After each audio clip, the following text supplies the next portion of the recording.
The first day of my new life began with ice and ended with flames. As soon as I woke, I was wide-eyed awake. Under my badger skin it was warm, and for a little while I lay still as a huntsman in a covert. I stared around me at the high hall where I have slept and woken almost every day of my life. I tried to wake my brother and sister by making faces at them.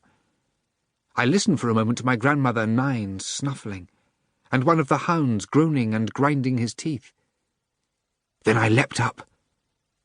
The whole world was waiting for me. When I unbolted the hall door and tugged it open, the ice in the jams clattered down.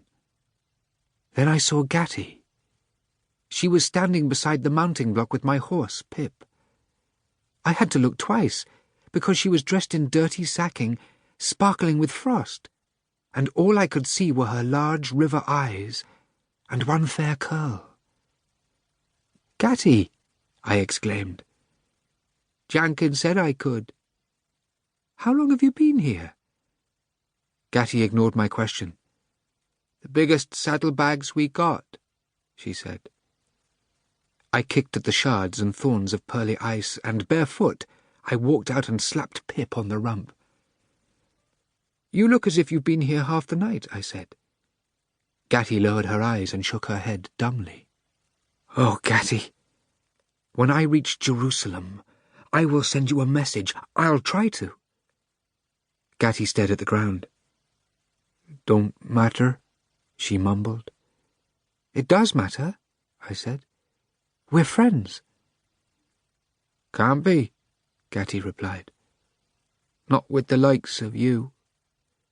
"But we are. We rescued Shan when she went through the ice, and we separated the bulls and drove off the wolves together. Didn't we?" Gatty sniffed.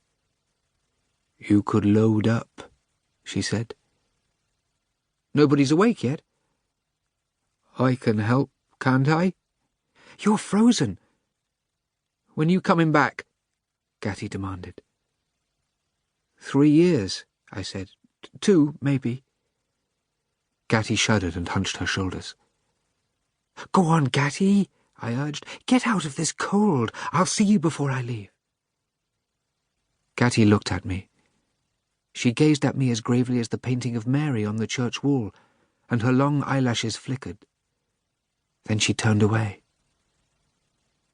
Nine and my brother and sister and Ruth, our chamber servant, were still asleep. So I hurried back across the hall, avoiding the 4th and 5th steps, and the 9th and 10th, the ones that always creak.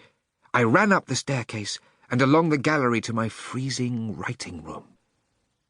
That's where I've hidden my seeing stone since Merlin gave it to me last summer. We were up on top of Tumber Hill when he unwound this saffron bundle. Inside it was a flat black stone, my obsidian, just a little larger than the palm of my hand, deep as an eye of dark water, and it flashed in the sunlight. "Until the day you die, you will never own anything as precious as this," Merlin told me. "But no one must know you own it, or see it, or learn anything about it." Merlin is right. My seeing stone is my other world, my guide, my echo. I can't leave that behind. I pulled the stone out of the gap in the wall and ran back downstairs. I went straight out to Pip and jammed the saffron bundle into the very bottom of one of the saddlebags. All morning I was very busy. I cut reed scabbards for my quills, and shaved acorn stoppers for my ink bottles, and I wrapped my valuable parchment pages in shaggy towels.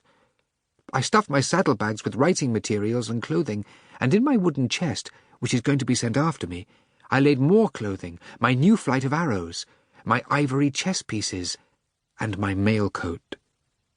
Then I went round the village and found Merlin, and Oliver the priest, and Jankin, who was mucking out the stables, and took my leave of them. But Gatty and her father Hum weren't in their cottage.